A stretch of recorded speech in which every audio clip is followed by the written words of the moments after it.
Hi, welcome to day 5 of week 4 in the Bible in a Year Life podcast. Today's reader is going to be Matthew Francis, and he's reading from the Revised Standard Version. Remember, you can join us live on Sundays at 6:30 p.m. as we discuss what we have read this week. But for now, let's dive into today's reading. Genesis 35. And God said to Jacob, "Arise, go up to Bethel, and dwell there, and make there an altar to the God who appeared to you when you fled from your brother Esau."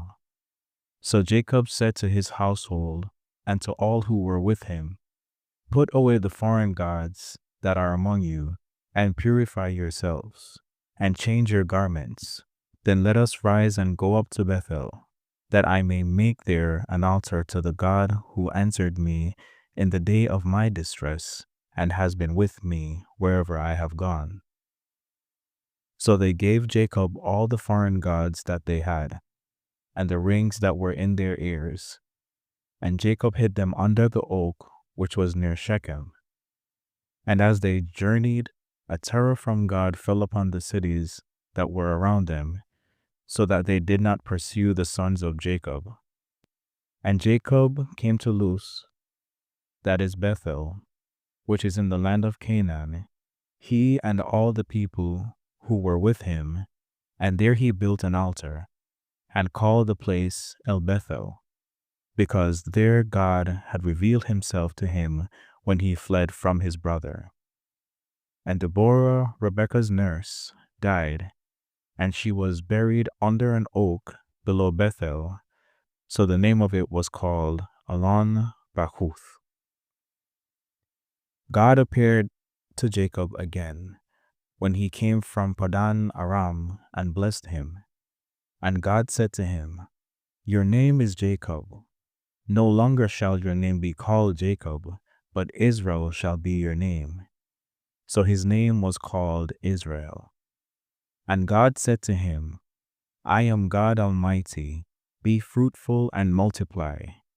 A nation and a company of nations shall come from you, and kings shall spring from you. The land which I give to Abraham and Isaac I will give to you, and I will give the land to your descendants after you." Then God went up from him in place where he had spoken to him. And Jacob set up a pillar in the place where he had spoken with him, a pillar of stone, and he poured out a drink offering on it, and poured oil on it. So Jacob called the name of the place where God had spoken with him, Bethel. Then they journeyed from Bethel, and when they were still some distance from Ephrath, Rachel travailed, and she had hard labor. And when she was in her labor, the midwife said to her, "Fear not, for now you will have another son." And as her soul was departing, for she died, she called his name Ben-Oni, but his father called him Benjamin. So Rachel died, and she was buried on the way to Ephrath, that is, Bethel. And Jacob set up a pillar upon her grave. It is the pillar of Rachel's tomb, which is there to this day. Israel journeyed on and pitched his tent beyond the tower of Eder. While Israel dwelt in that land, Reuben went and lay with Biayl, his father's concubine, and Israel heard of it. Now the sons of Jacob were 12.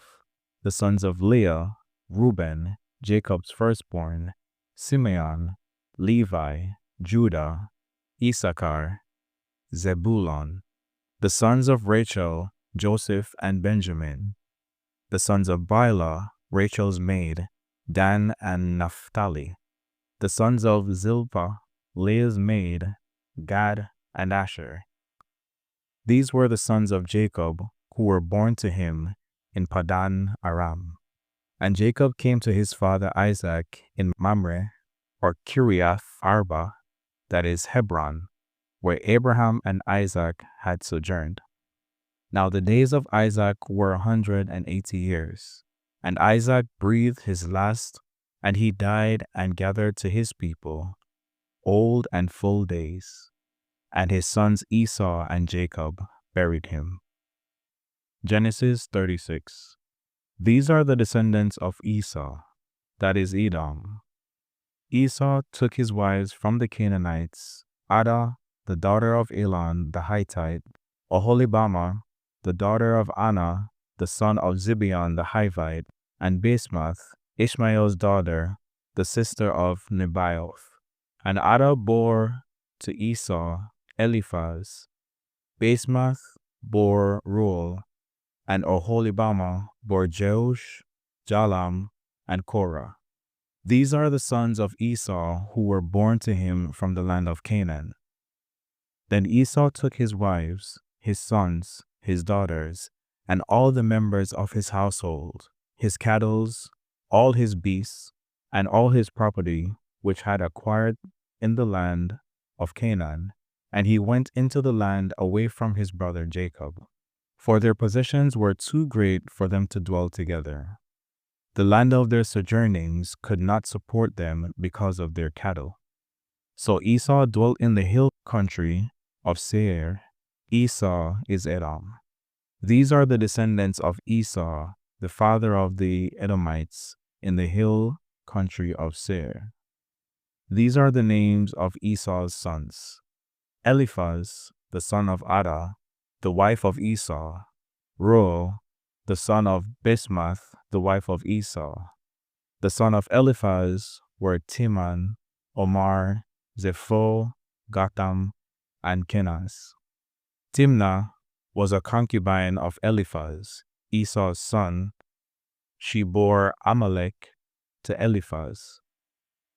These are the sons of Adah, Esau's wife. These are the sons of Reuel, Nahath, Zerah, Shammah, and Misa. These are the sons of Basemath, Esau's wife.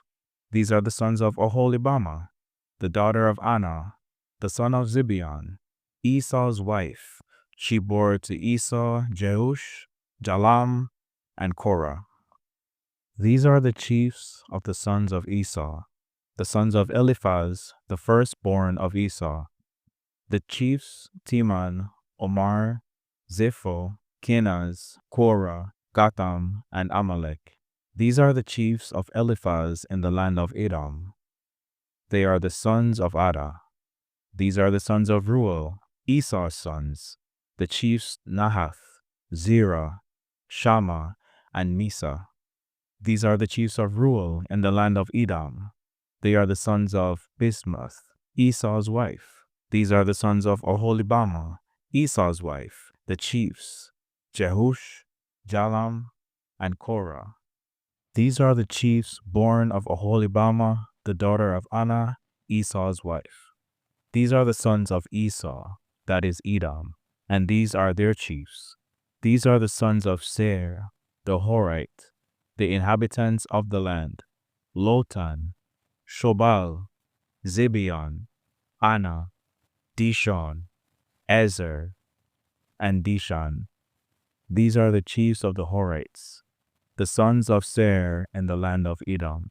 The sons of Lotan were Horai and Heman, and Lotan's sister Timnah. These are the sons of Shobal: Alvan, Manahath, Ebal, Shepho, and Onam. These are the sons of Zibeon: Aiah, and Anah. He is Anah, who found the hot springs in the wilderness, as he pastured the asses of Zibeon his father. These are the children of Anah, Dishon, and Oholibamah, the daughter of Anah. These are the sons of Dishon: Hemdan, Eshban, Ithran, and Sheran. These are the sons of Ezer: Bilhan, Zavan, and Akan. These are the sons of Dishon: Uz and Aran. These are the chiefs of the Horites, the chiefs Lotan, Shobal, Zibeon, Anah, Dishon, Ezer, and Dishan. These are the chiefs of the Horites, according to their clans, in the land of Seir. These are the kings who reigned in the land of Edom, before any king reigned over the Israelites. Bela, the son of Beor, reigned in Edom, the name of his city being Dinhabah. Bela died, and Jobab the son of Zerah of Bozrah reigned in his stead. Jobab died, and Husham of the land of the Temanites reigned in his stead. Husham died, and Hadad the son of Bedad, who defeated Midian in the country of Moab, reigned in his stead, the name of his city being Avith. Hadad died, and Shamla of Masrekah reigned in his stead. Shamla died, and Shaul of Rehoboth on the Euphrates reigned in his stead.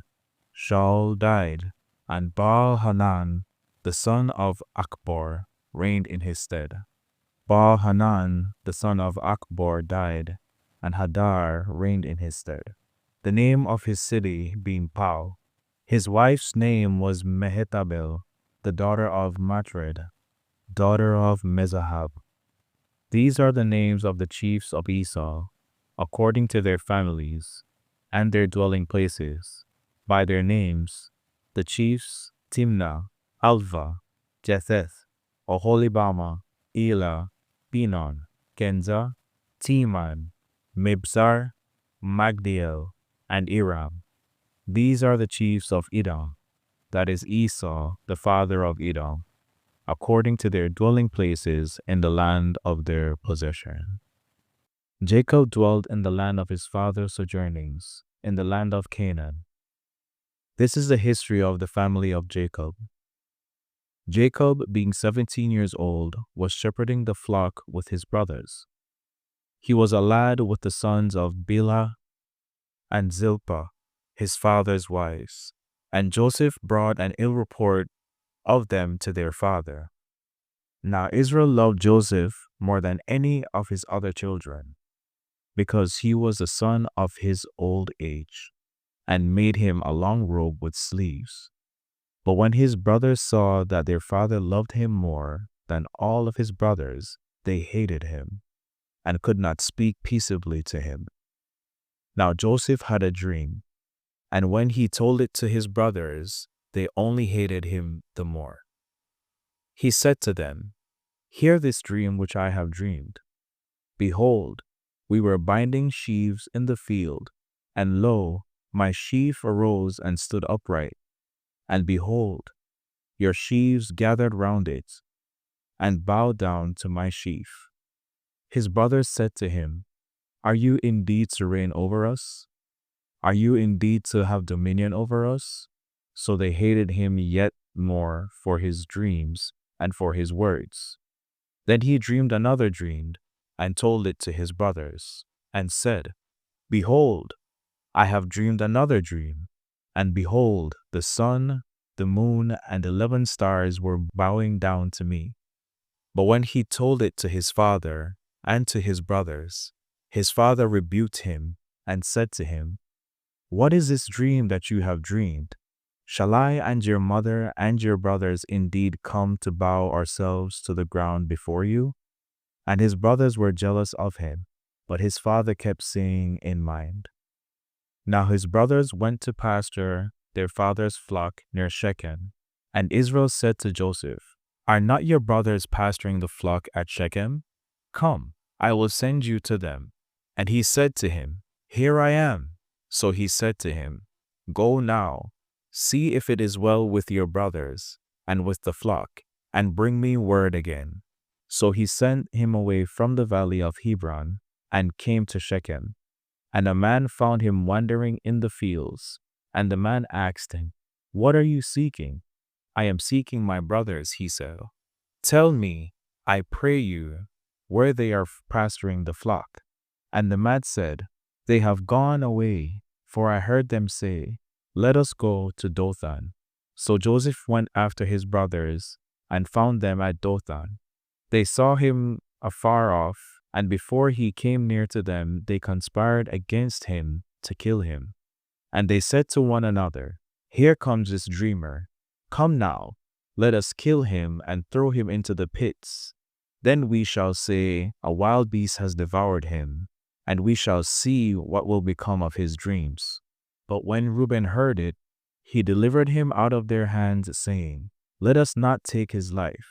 And Reuben said to them, Shed no blood, cast him into this pit here in the wilderness, but lay no hand upon him, that he might rescue him out of their hand, to restore him to his father. So when Joseph came to his brothers, they stripped him of his robe, the long robe with sleeves that he wore, and they took him and cast him into a pit. The pit was empty, there was no water in it. Then they sat down to eat, and looking up they saw a caravan of Ishmaelites coming from Gilead, with their camels bearing gum, balm, and myrrh, on their way to carry it down to Egypt. Then Judah said to his brothers, What profit is it if we slay our brother and conceal his blood? Come, let us sell him to the Ishmaelites, and let not our hand be upon him, for he is our brother, our own flesh. And his brothers heeded him. The Midianite traders passed by, and they drew Joseph up and lifted him out of the pit, and sold him to the Ishmaelites for 20 shekels of silver. And they took Joseph to Egypt. When Reuben returned to the pit and saw that Joseph was not in the pit, he rent his clothes, and returned to his brothers and said, The lad is gone, and where shall I go? Then they took Joseph's robe, and killed a goat, and dipped the robe in the blood. And they sent the long robe with sleeves, and brought it to their father, and said, This we have found. See now whether it is your son's robe or not. And he recognized it, and said, It is my son's robe. A wild beast has devoured him. Joseph is without doubt torn to pieces. Then Jacob rent his garments, and put sackcloth upon his loins, and mourned for his son many days. All his sons and all his daughters rose up to comfort him. But he refused to be comforted, and said, No, I shall go down to Sheol to see my son, mourning. Thus his father wept for him. Meanwhile, the Midianites had sold him in Egypt to Potiphar, an officer of Pharaoh, the captain of the guard. The word of the Lord. Amen.